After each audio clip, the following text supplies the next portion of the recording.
এই মহাবিশ্বে আমরা কি একাই, নাকি আমাদের অজান্তেই কোথাও কেউ আমাদের দিকে তাকিয়ে আছে? নমস্কার। আজ তনুর গল্প সম্ভারে আমি তনুশ্রী যে গল্পটা শোনাবো সেটা শুধু গল্প নয়, একটা অদ্ভুত অভিজ্ঞতা।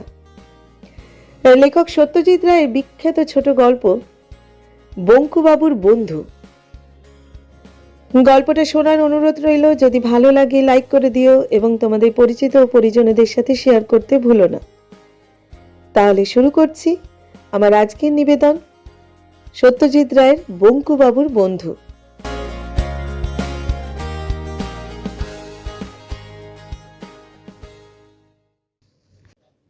বঙ্কুবাবুকে কেউ কোনো দিন রাগতে দেখেনি। সত্যি বলতে কি, তিনি রাগলে যে কিরকম ব্যাপারটা হবে, কি যে বলবেন বা করবেন তিনি, সেটা আন্দাজ করা ভারী শক্ত। অথচ রাগবার যে কারণ ঘটে না তা মোটেই নয়। আজ 22 বছর তিনি কাঁকুরগাছি প্রাইমারি স্কুলে ভূগোল বা বাংলা পড়িয়ে আসছেন। এর মধ্যে কত ছাত্র এলো গেল, কিন্তু বঙ্কুবাবুর পিছনে লম্বা ব্ল্যাকবোর্ডে তার ছবি আঁকা, তার বসবার চেয়ারে গাবের আঠা মাখিয়ে রাখা, কালী পুজোর রাত্রে তার পিছনে ছুঁচোবাজি ছেড়ে দেওয়া, এসবই এই 22 বছর ধরে ছাত্র পরম্পরায় চলে আসছে। বঙ্কুবাবু কিন্তু কখনো রাগেননি, কেবল মাঝে মাঝে গলা খাঁকড়িয়ে বলেছেন, ছি। এর একটা কারণ অবশ্যই এই যে তিনি যদি রাগ টাগ করে মাস্টারি ছেড়ে দেন তো তার মতো গরিব লোকের পক্ষে এই বয়সে আর একটা মাস্টারি বা চাকরি খুঁজে পাওয়া খুবই শক্ত হবে। আরেকটা কারণ হলো, ক্লাস ভর্তি দুষ্টু ছেলের মধ্যে দু একটা করে ভালো ছাত্র প্রতিবারই থাকে। বঙ্কুবাবু তাদের সঙ্গে ভাব করে তাদের পড়িয়ে এত আনন্দ পান যে তাতেই তার মাস্টারি সার্থক হয়ে যায়। এইসব ছাত্রদের তিনি কখনো কখনো নিজের বাড়িতে নিয়ে আসেন, তারপর বাটি করে মুরগি খেতে দিয়ে গল্পের ছলে দেশ বিদেশের আশ্চর্য ঘটনা শোনান। আফ্রিকার গল্প, মেরু আবিষ্কারের গল্প, ব্রাজিলের মানুষ খেকো মাছের গল্প, সমুদ্র গর্ভে তলিয়ে যাওয়া আটলান্টিস মহাসাগরের গল্প, এইসব বঙ্কুবাবু চমৎকার করে বলতে পারেন। শনি রবিবার সন্ধ্যাবেলাটা বঙ্কুবাবু যান গ্রামের উকিল শ্রীপতি মজুমদারের আড্ডায়। অনেকবার ভেবেছেন আর যাবেন না, এই শেষবার। আর না, কারণ ছাত্রদের টিটকিরি গা সওয়া হয়ে গেলেও বুড়োদের পিছনে লাগাটা যেন কিছুতেই বরদাস্ত হয় না। এই বইটাকে তাকে নিয়ে যে ধরনের ঠাট্টা তামাশা চলে সেটা সত্যিই মাঝে মাঝে সহ্যের সীমা ছাড়িয়ে যায়। এই তো সেদিন 2 মাসও হয়নি ভূতের কথা হচ্ছিল। বঙ্কুবাবু সচরাচর মুখ খোলেন না। সেদিন কি জানি হলো, হঠাৎ বলে ফেললেন যে তাঁর ভূতের ভয় নেই। আর যায় কোথায়? এমন সুযোগ কি এসব লোকে ছাড়ে? রাত্রে বাড়ি ফেরার পথে বঙ্কুবাবুকে যাচ্ছে তাই ভাবে নাজেহাল হতে হলো। মিত্তিতে তেঁতুল গাছটার তলায় কে এক লিকলিকে লম্বা লোক ভুসো ঠুসো মেখে অন্ধকারে তার পিঠের ওপর পড়ল ঝাঁপিয়ে। এই আড্ডারই কারো চক্রান্ত আর কি। ভয় অবশ্যই পাননি বঙ্কুবাবু, তবে চোট লেগেছিল। 3 দিন ঘাড়ে ব্যথা ছিল, আর সবচেয়ে যেটা বিশ্রী, তার নতুন পাঞ্জাবিটা কালি টালি লেগে ছিঁড়ে টিড়ে একাকার হয়ে গিয়েছিল। ঠাট্টার এ কিরকম রে বাপু? এছাড়া ছোট খাটো পিছনে লাগার ব্যাপার তো লেগেই আছে। এই যেমন ছাতাটা জুতোটা লুকিয়ে রাখা, পানে আসল মশলার বদলে মাটির মশলা দেয়া, জোর করে ধরে বেঁধে গান গাওয়ানো ইত্যাদি। কিন্তু তাও আড্ডায় আসতে হয়, না হলে শ্রীপতি বারু কি ভাববেন? একে তো তিনি গায়ের গণ্যমান্য লোক, দিনকে রাত করতে পারেন এমন ক্ষমতা তাঁর, তার উপরে আবার তার বঙ্কুবাবু না হলে চলেই না। তিনি বলেন, একজন থাকবে যাকে নিয়ে বেশ রসিয়ে রগড় করা চলবে, নইলে আর আড্ডা। ডাকো বঙ্কু বিহারীকে।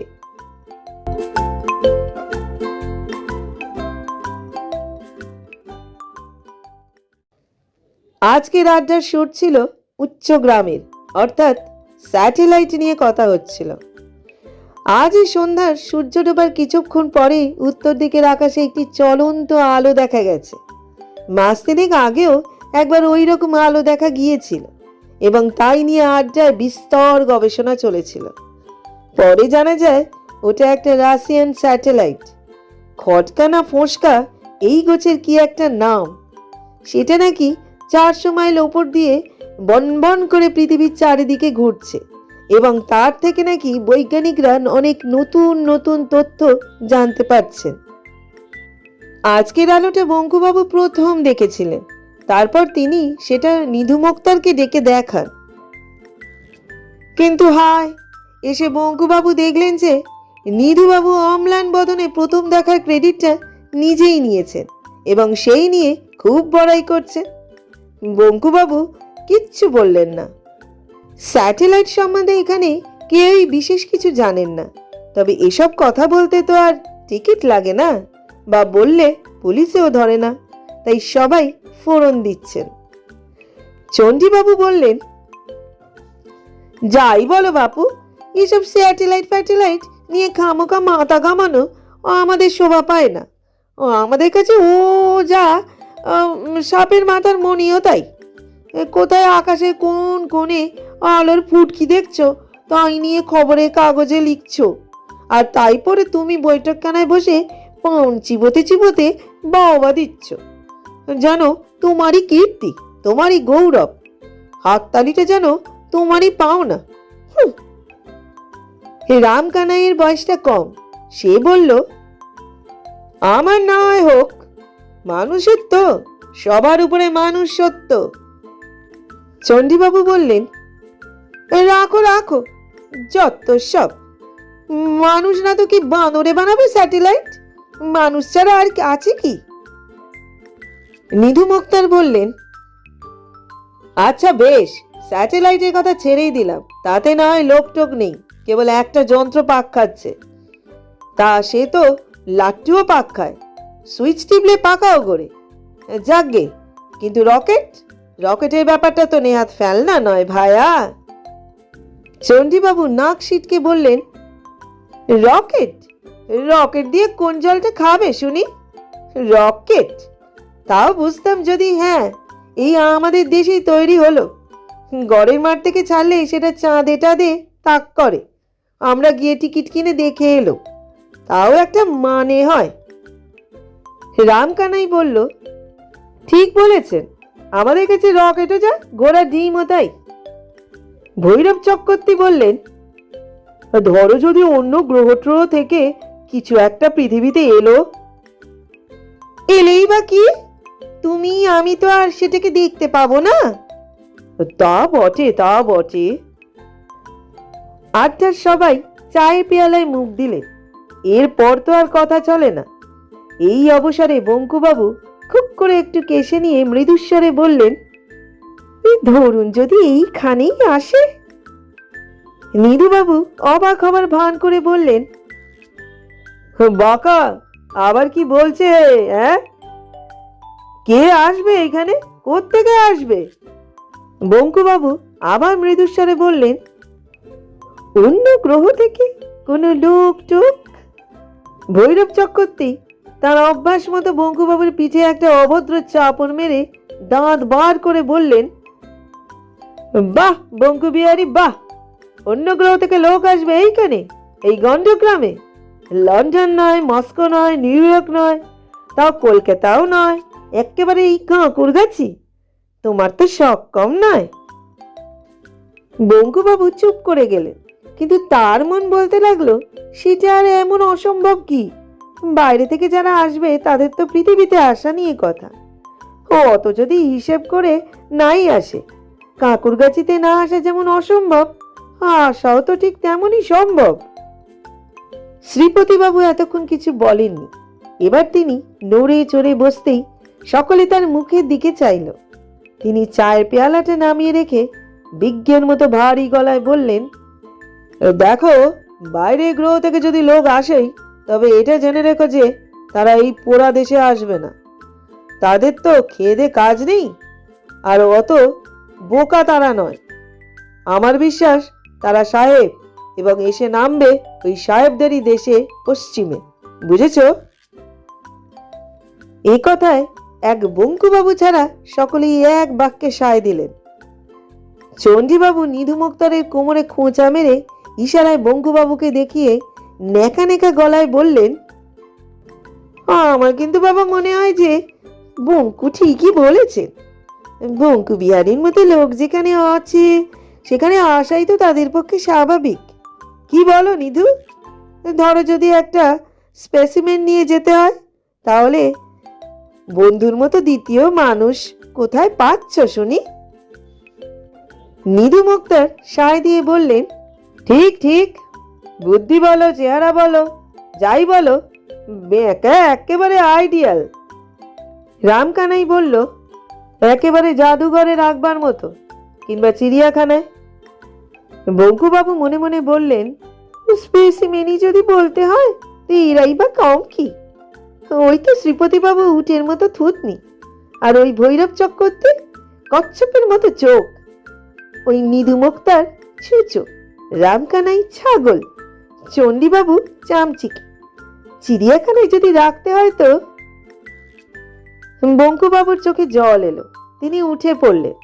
আজ অন্তত আড্ডাটা ভালো লাগবে ভেবেছিলেন, হলো না। মনটা ভারী হয়ে গেছে, আর থাকা চলে না। সে কি, উঠলে নাকি? শ্রীপতিবাবু যেন ব্যস্ত হয়ে পড়লেন। হ্যাঁ, রাত হলো। কই রাত? কাল তো ছুটি। বসো, চা খাও। না, আজ আসি, পরীক্ষার খাতা আছে কিছু। নমস্কার। রামকানাই বলল, দেখবেন বঙ্কুদা, আজ আবার অমাবস্যা, মঙ্গলবার, মানুষ কিন্তু ভূতেরও বাড়া।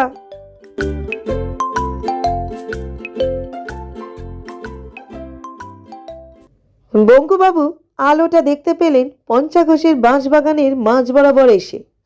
তার নিজের হাতে আলো ছিল না, শীতকাল, তাই সাপের ভয় নেই। তাছাড়া পথও খুব ভালোভাবেই চেনা। এ পথে এমনিতেই বড় একটা কেউ আসে না, কিন্তু বঙ্কুবাবু শর্টকাট হয় বলেই তিনি এই পথ দিয়ে যান। কিছুক্ষণ থেকেই তার কেমন জানি খটকা লাগছিল। অন্য দিনের চেয়ে কি জানি একটা অন্যরকম ভাব, কিন্তু সেটা যে কি তা বুঝতে পারছিলেন না। হঠাৎ খেয়াল হলো যে বাঁশবনে আর ঝিঝি ডাকছে না, একদম না। সেইটাই তফাৎ। অন্যদিন যতই বনের ভিতর ঢোকেন ততই ঝিঝির ডাক বাড়ে, আজ ঠিক তার উল্টো। তাই এমন থমথমে ভাব, ব্যাপার কি? ঝিঝিগুলো সব ঘুমোচ্ছে নাকি? ভাবতে ভাবতে হাত ভেসে গিয়ে পূব দিকে চোখ যেতে আলোটা দেখতে পেলেন। প্রথমে মনে হলো বুঝি আগুন লেগেছে। বনের মধ্যিখানের ফাঁকটায় যেখানে ডোবাটা রয়েছে, তার চারপাশের বেশ খানিকটা জায়গা জুড়ে গাছের ডালে ও পাতায় একটা গোলাপি আভা, আর নিচে ডোবার সমস্ত জায়গাটা জুড়ে উজ্জ্বল গোলাপি আলো।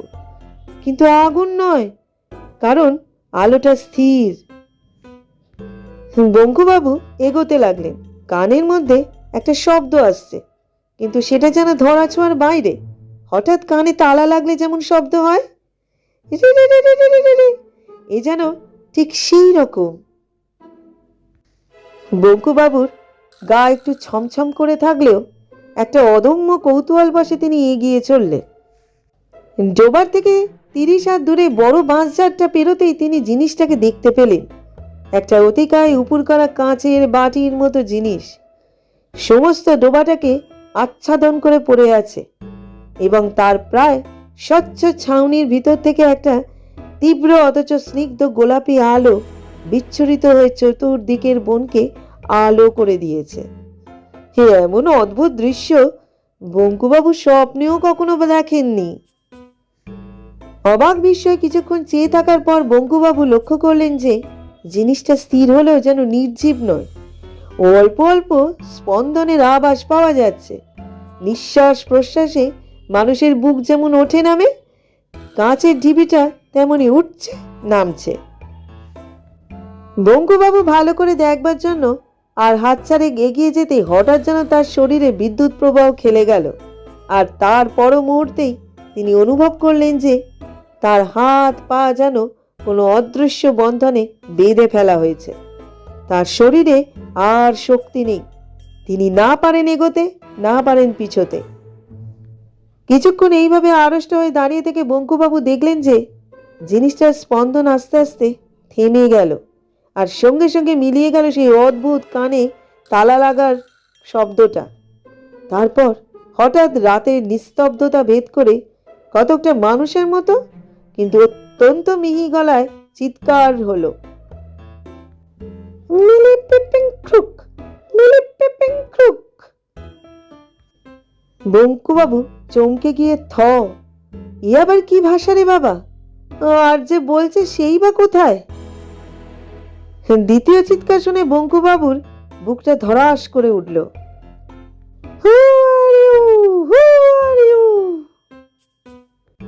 এই যে ইংরেজি, হয়তো তাকেই জিজ্ঞাসা করা হচ্ছে প্রশ্নটা।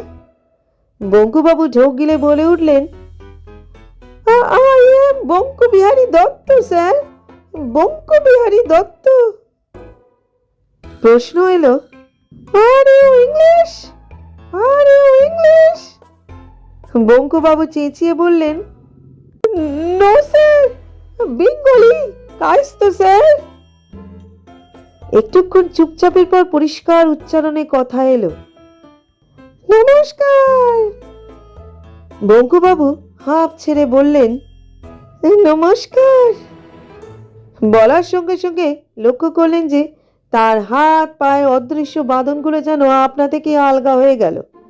তিনি ইচ্ছে করলেই পালাতে পারেন, কিন্তু পালালেন না, কারণ তিনি দেখলেন সেই অতিকার কাঁচের ঢিবির একটা অংশ আস্তে আস্তে দরজার মতো খুলে যাচ্ছে। সেই দরজা দিয়ে বেরিয়ে এলো প্রথমে একটা মসৃণ বলের মতো মাথা, তারপর একটা অদ্ভুত প্রাণীর মতো সমস্ত শরীরটা। লিকলিকে শরীরের মাথা বাদ দিয়ে সমস্তটাই একটা চকচকে গোলাপি পোশাকে ঢাকা।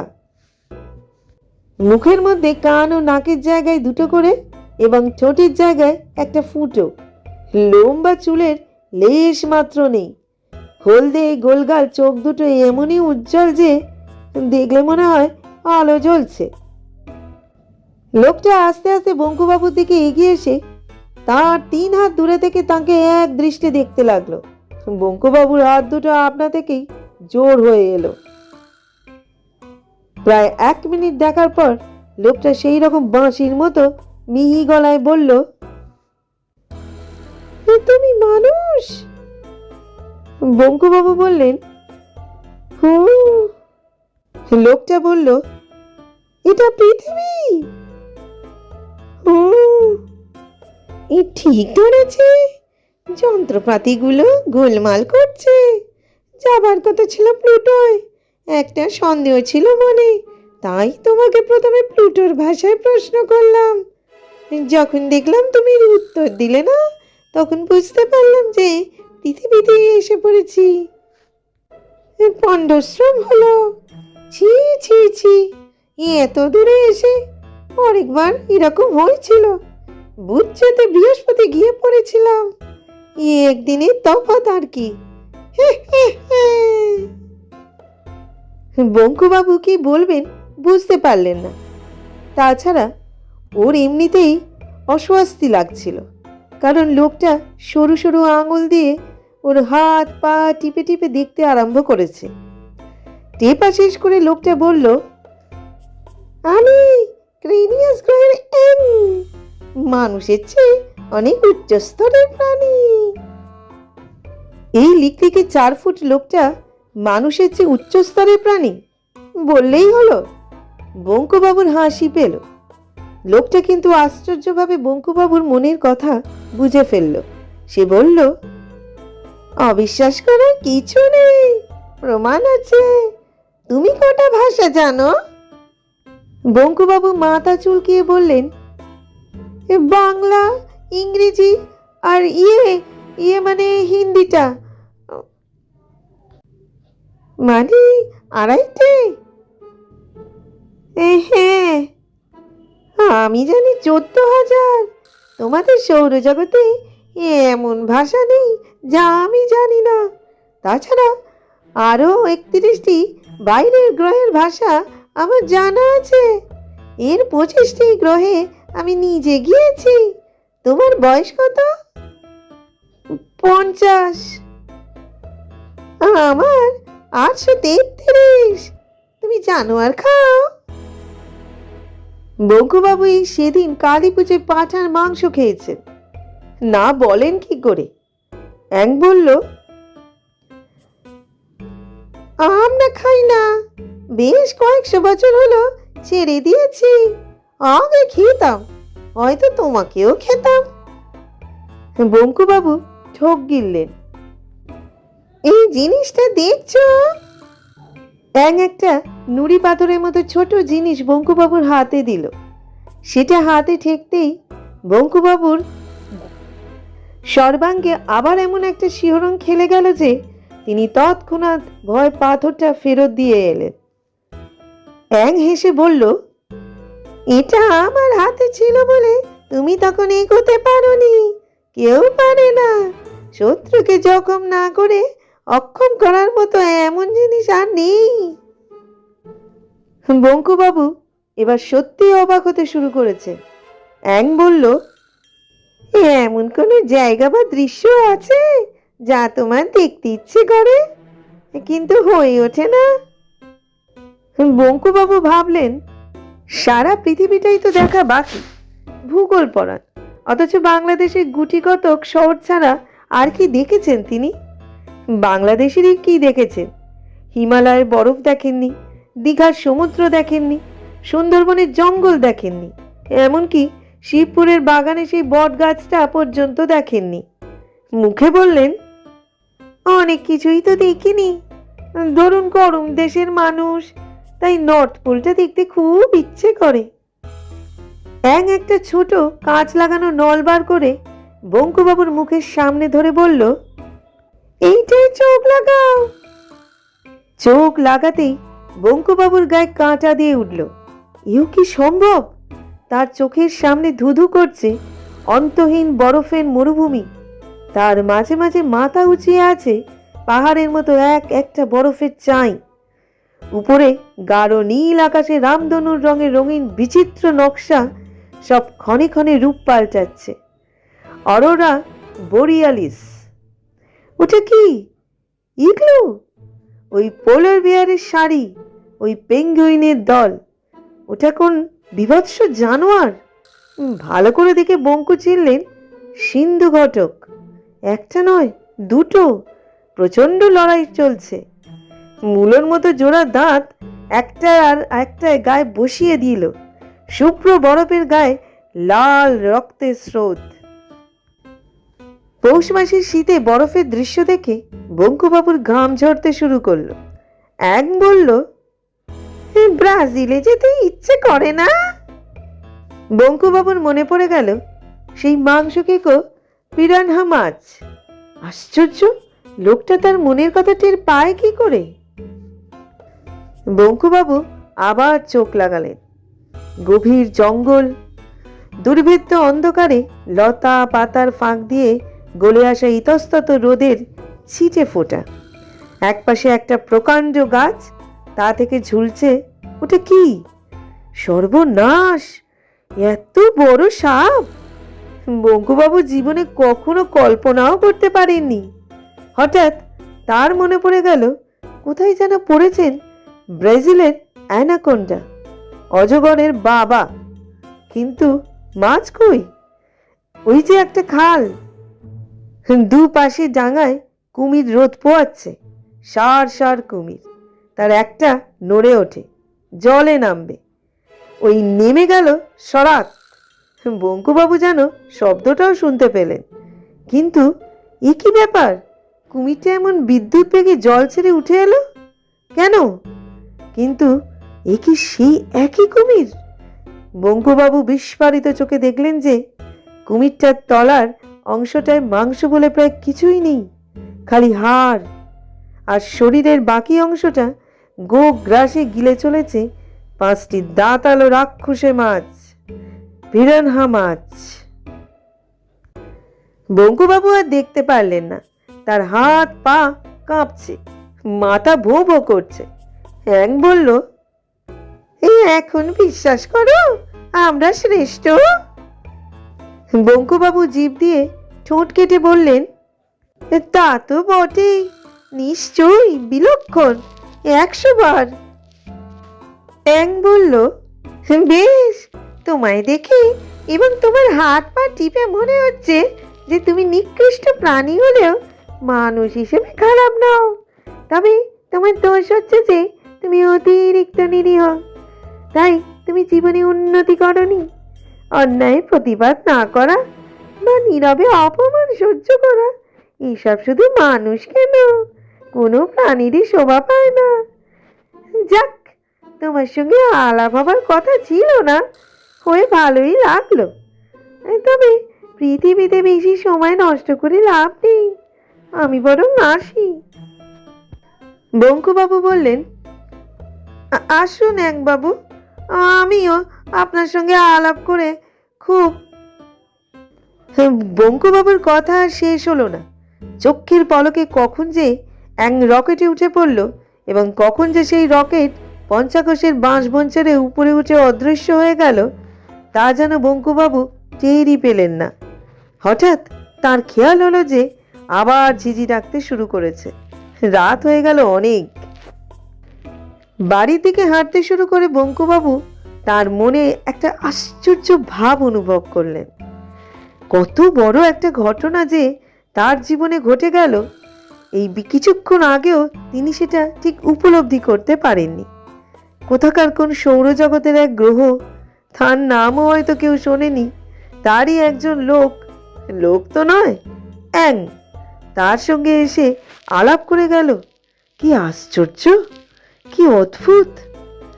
সারা পৃথিবীতে আর কারোর সঙ্গে নয়, কেবল তার সঙ্গে। তিনি শ্রী বঙ্কুবিহারী দত্ত, কাকুরগাছি প্রাইমারি স্কুলে ভূগোল এবং বাংলার শিক্ষক। আজ এই এখন থেকে অন্তত একটা অভিজ্ঞতায় তিনি সারা পৃথিবীতে এক এবং অদ্বিতীয়।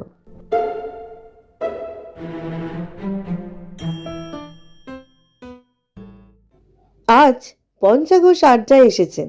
তার 40 বিঘের বাঁশবনের মধ্যে যে ডোবাটা আছে, তার চারপাশে 10টা বাঁশঝাড় নাকি রাতারাতি একেবারে নেড়া হয়ে গেছে। শীতকালে বাঁশের শুকনো পাতা ঝরে বটে, কিন্তু এইভাবে হঠাৎ নেড়া হয়ে যাওয়াটা খুবই অস্বাভাবিক। এই বিষয়ে কথা হচ্ছিল। এমন সময় ভৈরব চক্রবর্তী হঠাৎ বলে উঠলেন, আজ বন্ধু দেরি কেন? তাই তো, এতক্ষণ কারোর খেয়াল হয়নি।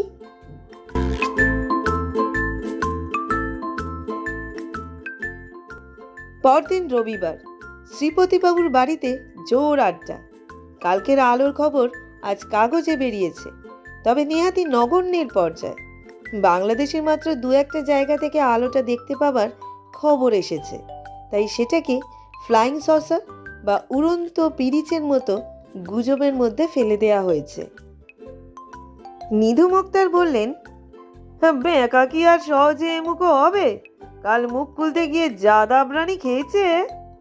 শ্রীপতিবাবু ব্যস্ত হয়ে বললেন, তা বললে চলবে কেন? বন্ধুকে যে চাই। রামকানাই, তুমি একবার যাও তো দেখি, ধরে নিয়ে আসতে পারো কিনা। রামকানাই, চাটা খেয়ে যাচ্ছি বলে সবে পেয়ালার চুমুক দিতে গেছে, এমন সময় বঙ্কুবাবু এসে ঘরে ঢুকলেন বললে অবশ্যই কিছু বলা হলো না। একটা ছোট খাটো বৈশাখী ঝড় যেন একটি বেটি খাটো মানুষের বেশে প্রবেশ করে সবাইকে থমথমিয়ে দিল। তারপরে ঝড়ের খেলা। প্রথমে পুরো 1 মিনিট ধরে বঙ্কুবাবু অট্টহাসি হাসলেন, যে হাসি এর আগে কেউ কোনোদিন শোনেনি, তিনি নিজেও শোনেননি। তারপর হাসি থামিয়ে একটা প্রচণ্ড গলা খাঁকরানি দিয়ে গম্ভীর গলায় বলতে শুরু করলেন, বন্ধুগণ, আমি অত্যন্ত আনন্দের সঙ্গে জানাচ্ছি যে আজ এই আড্ডায় আমার শেষ দিন। আপনাদের দলটি ছাড়ার আগে আমি কয়েকটা কথা আপনাদের বলে যেতে চাই, এবং তাই আজ এখানে আসা। 1 নম্বর, সেটা সকলের সম্বন্ধেই খাটে। আপনারা সবাই বড় বাজে বকেন। এই যে বিষয় জানেন না সে বিষয়ে বেশি কথা বললে লোকে বোকা বলে।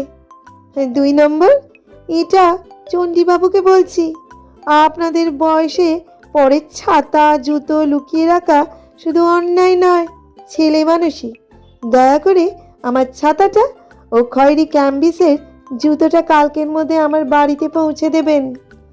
নিধুবাবু, আপনি যদি আমাকে বেঁকা বলে ডাকেন তবে আমি আপনাকে ছেঁদা বলে ডাকবো, আপনাকে সেইটাই মেনে নিতে হবে।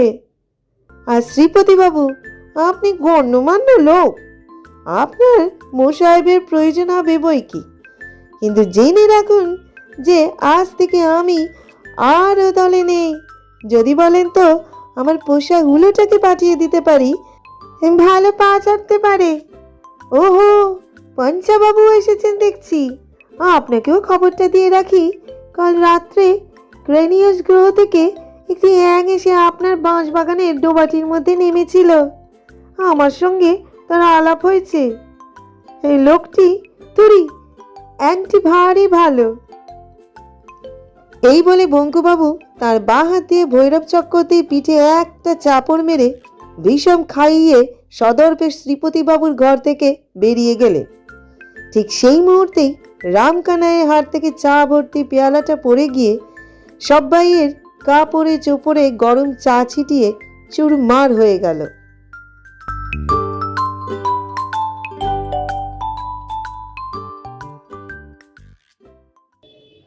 হয়তো বন্ধুত্বের কোনো চেহারা হয় না, কোনো ভাষা হয় না, তবু তা হৃদয় গভীরে ছুঁয়ে যায়। বঙ্কুবাবুর জীবনে ঠিক তেমনই নিঃশব্দে এসে পড়েছিল এক অচেনা অথচ আশ্চর্য রকমের আপন এক বন্ধু। আমার আজকের গল্প এখানেই ইতি। গল্পটা তোমাদের কেমন লাগলো অবশ্যই কমেন্ট করে জানিও। আমাদের গল্পগুলো যদি তোমাদের ভালো লেগে থাকে, যারা এখনো পর্যন্ত সাবস্ক্রাইব করোনি, যদি যোগ্য মনে হয় তাহলে অবশ্যই সাবস্ক্রাইব করে আমাদের পাশে থেকো। আজকের মতো বিদায় নিচ্ছি, খুব শিগগিরই ফিরবো নতুন আরেকটা গল্প নিয়ে। সবাই ভালো থেকো, সুস্থ থেকো, অবশ্যই সাবধানে থেকো।